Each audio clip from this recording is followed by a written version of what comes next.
मिल रहे हैं आपको अंतर्राष्ट्रीय, तो आप पहले भी कई बार गए हैं, आगे भी आपको कई सारे निमंत्रण जो है बहुत बढ़ गए हैं। तो आपका दरबार अब और कहां कहां लगने वाला है? जो भक्त आपको सुन रहे होंगे वो जानना चाहें, यह एक जिज्ञासा है सबके मन में। लगभग पूर्ववत ही संपूर्ण भारतवर्ष में हम जाते रहे, ये कोई नई बात नहीं है।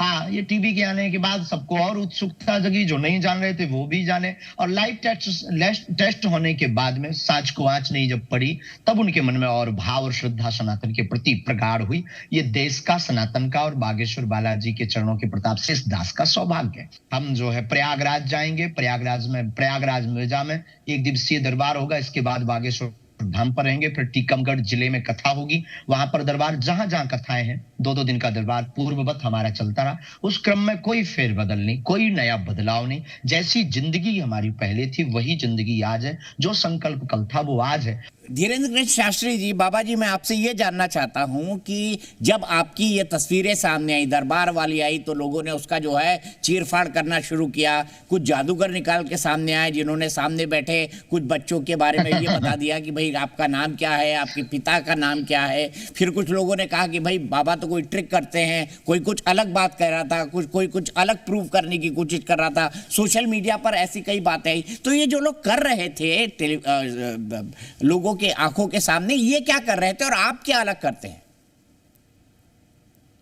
देखो, जब किसी को कोई मार्ग नहीं मिलता किसी को गिराने का, जब किसी का सामना नहीं कर सकते, और उसकी बदनामी के रास्ते ढूंढे जाते हैं, और लोगों की मन की बात, लोगों के नाम, या जो जादूगरी आई, सनातनी ऋषि परंपरा को आप जादूगरी से नहीं तोल सकते हैं। श्री हनुमान जी अष्टसिद्धि नवनिधि के दाता हैं। हनुमान जी उड़कर के लंका जाते हैं, आप इसे जादूगरी से नहीं तोल सकते हैं। हमारे सनातन में हमारे शंकराचार्य पर का या प्रवेश होते थे, और इसको आप जो है जादूगरी से नहीं तोल सकते हैं। हमारी ऋषि परंपराओं में पूज्यपाद श्री सन्यासी बाबा, जिनसे यह दरबार प्रारंभ हुआ, उनको आप जादूगरी से नहीं तोल सकते। जादूगर की एक सीमा है, लेकिन सिद्धि असीमित होती है। बालाजी की कृपा असीमित होती है। जादूगर को ट्रिक चाहिए, जादूगर को क्लू चाहिए, जादूगर को चाहिए कि अमुक व्यक्ति जो है, जो वो सोचे तब वो बता पाते हैं कि तुमने ये सोचा। लेकिन बागेश्वर बालाजी के दरबार में ठीक उल्टा है। सोचने की आवश्यकता नहीं है, क्लू की आवश्यकता नहीं है, फेस की भी आवश्यकता नहीं है। पूर्ववत बिफोर टाइम पर्चा लिख करके रख दिया जाता कि आप जिसको लेकर आए ये उसी का पर्चा है। तो हमारी दृष्टि से जादूगरी से एक सिद्धि को, ऋषि परंपरा को तोलना देश का और सनातन का दुर्भाग्य है। और ये दरबार आज का नहीं, आदिकाल का है। महर्षि वाल्मीकि जी के समय से ये दरबार प्रारंभ हुआ।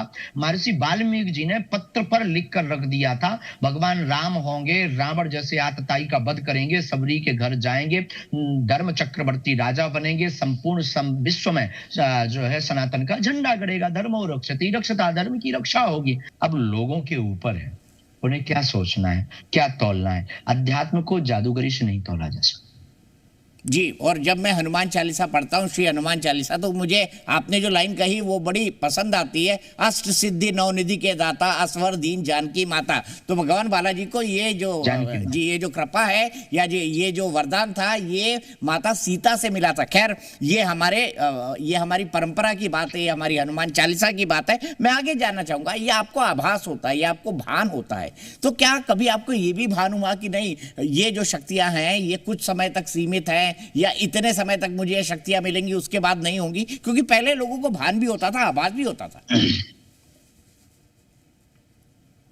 नहीं, कदापि नहीं। हमारे पूज्यपाद गुरुदेव भगवान की जो प्रेरणा है, जब तक हम नियम पर चलेंगे, परंपरा पर चलेंगे, तब तक इस गद्दी पर, जो बागेश्वर गद्दी है, 3 पीढ़ी से दरबार लग रहा है। हमारे दादा गुरु जी भी लगाते थे, वो भी पूरे जीवन भर लगाते रहे। उन्होंने ही हमारे चाचा ताऊ के मिलाकर के हम लोग सब 10 भाई है। वैसे हम सगे 2 भाई है रियल में, परंतु 10 भाइयों में उन्होंने हमको चुना।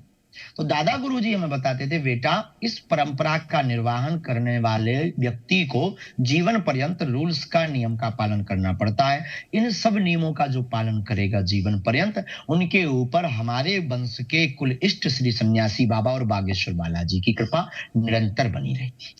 तो बाबा जी, आप किन किन नियमों का पालन करते हैं, कुछ बताना चाहेंगे, कुछ शेयर करना चाहेंगे? हमारे नियम में यही है, बस एक तो प्रतिदिन उनके चरणों का ध्यान, सबको उनसे जोड़ना, और आने वाली चढ़ोतरी दान पेटी की राशि से गरीब बेटियों का विवाह, भूखे को भोजन करवाना। और कई लोग आते जिनका काम सफल हो जाता, वो कहते गुरुजी हम कुछ करना चाहते, ये देना, तो हम कह देते भैया हमारे पास ईश्वर की बड़ी कृपा है, आप हमारे हो, बस वो कुछ भी करना हो तो किसी गरीब का भला कर दो, किसी गरीब बेटी का विवाह के लिए सहयोग कर दो, किसी भूखे के भोजन के लिए तुम आटा की व्यवस्था कर दो, दाल चावल की व्यवस्था कर दो, जो कहता है। बाकी अपेक्षा कुछ भी नहीं है समाज से, न लोगों से, अपेक्षा सिर्फ हमारी सनातन की है और ठीक है, संस्कृति आपने और कहा कि विषयों आप की बिल्कुल पैसे के लिए, परंपरा के प्रचार की। आपने कहा बिल्कुल पैसे के लिए नहीं करते, और हमने हमने पिछले इंटरव्यू में आपसे पूछा भी था सवाल कि लोग कह रहे हैं कि आप पैसा जमा करने के लिए करते हैं, पर आप तो कुछ जमा अपने नाम पर तो करते ही नहीं, और कैंसर का अस्पताल बनवा रहे हैं, कई सारी और चीजें भी कर रहे हैं। लेकिन मैं आपसे एक सवाल यहां पर जानना चाहूंगा। आपने मुझसे कहा था कि पॉजिटिव और निगेटिव एनर्जी होती है, उसी के हिसाब से आप आदमी को मेंटली ठीक करते हैं। लेकिन आपके जो तस्वीरों में आप देखें, प्रेत दरबार देखें, उसमें जो है आप कई बार बोलते हैं इसको मारो, इसको पकड़ो, इसको पलट दो, बहुत दिन से दुख दे रहा है, तो ये तो भूत भगाने या प्रेत भगाने जैसा ही हो गया बाबा जी। श्रीमान जी, प्रेत दरबार एक नाम है, नेगेटिविटी एंड पॉजिटिव एनर्जी की लड़ाई है। तो नेगेटिविटी, जो नेगेटिव एनर्जी से ग्रसित है, उस व्यक्ति को मंत्रों के प्रभाव से, जो देखो जगत होते हैं, एक होता भौतिक विज्ञान, एक होता आध्यात्मिक विज्ञान। ये सारा संसार है जो भौतिक संसार है, इसके बाद भी एक संसार है सूक्ष्म संसार, जिसमें देव आत्माएं हैं, सिद्ध आत्माएं हैं, प्रेत आत्माएं हैं, देवत्व आत्माएं हैं, फिर परमात्मा है। एक लेवल है, उन लेवलों में जो देव आत्माएं हैं, वह देव आत्माएं अपने सकारात्मक प्रभाव से, जो प्रेत आत्माएं हैं, जो हनुमान चालीसा में वर्णन आया, भूत पिशाच निकट नहीं आवे, महावीर जब नाम सुनावे, वह देव आत्माएं ऐसी प्रेत आत्माओं को दंड देती हैं, दंडित करती हैं, और उनको जो है बांधती हैं, और उनकी शक्तियों को छीड़ करती हैं। तो हमारे पास जो ये क्रिया है, ये ऋषि परंपरा की, हनुमान चालीसा की परंपरा है, और हम ये कहते हैं कि हे देव आत्माओं से प्रार्थना करते, सूक्ष्म जगत की जो देव आत्माएं हैं उनसे प्रार्थना करते कि हे देवत्व रूपी आत्माओं, आप जो है ये जो प्रेत आत्माएं हैं, जो भूत पिशाच का वर्णन हनुमान चालीसा में आया, उनसे अगर कोई भी ग्रसित हो तो उसको आप ठीक करो, उस पर आप कृपा करो, उस पर आप सकारात्मक प्रभाव करो, इसको पिटाई लगाओ, इसको दंडित करो, ये बहुत दिन से परेशान कर रहा है। तो जो सूक्ष्म जगत के देवात्माएं हैं, सिद्धात्माएं हैं, वह सिद्धात्माएं हनुमान चालीसा के प्रभाव से इन गंदी आत्माओं को दंडित करती हैं, परेशान करती हैं, और वो व्यक्ति ठीक हो जाता है, और बागेश्वर हनुमान जी की जय जयकार हो जाती है। ठीक है, और जब यही बात सामने आई तो आजकल पता है, आपने कहा सनातन पर कई तरह के हमले होते हैं, तो एक पार्टी के नेता हैं स्वामी प्रसाद मौर्य, उन्होंने आरोप लगाया ए आप अंधविश्वास फैला रहे हैं, बी आप ढोंगी है, आप पाखंडी है। आपको पता है रामचरितमानस के लिए उन्होंने कहा है या तो इसको बैन कर दो या इसकी चौपाइयां बदल दो। आप इन तीनों बातों पर क्या कहेंगे? मैं चौपाइयों पर बाद में आऊंगा, क्योंकि आपका भी उसके बारे में कोई ना कोई थॉट होगा, कोई ना कोई विचार होगा। इन शब्दों पर क्या कहेंगे? अंधविश्वासी, ढोंगी, पाखंडी क्यों हो रहे हैं आप पर ये हमले? अगर अपने बाप को बाप कहना अंधविश्वास है तो उनसे बड़ा कोई अंधविश्वास ही नहीं। हमें तो उनमें अंधविश्वास नजर आता है। अंधविश्वासी का मतलब यह है हम किसी को बुला करके, दबाव दिखा करके, या किसी से पैसा ऐड करके किसी के ऊपर वो कर। अच्छा, उन्हें सनातन में अंधविश्वास दिख गया, अन्य पंथों में नहीं दिखा, हलीउल्लाह वालों में नहीं दिखा कि एक व्यक्ति को करंट लगाते हैं 25 गिर जाते हैं। उनमें धर्म नहीं, उनमें उन्हें अंधविश्वास नहीं दिखा। मोरपंख वालों में, केवल सनातन में दिखाई पड़ा। हनुमान चालीसा क्या अंधविश्वास है? और उनके कहने से रामचरितमानस की चौपाइयां बदल ली जाएंगी? ये बेफिजूली की बात है, सस्ती लोकप्रियता पाने का ढंग है।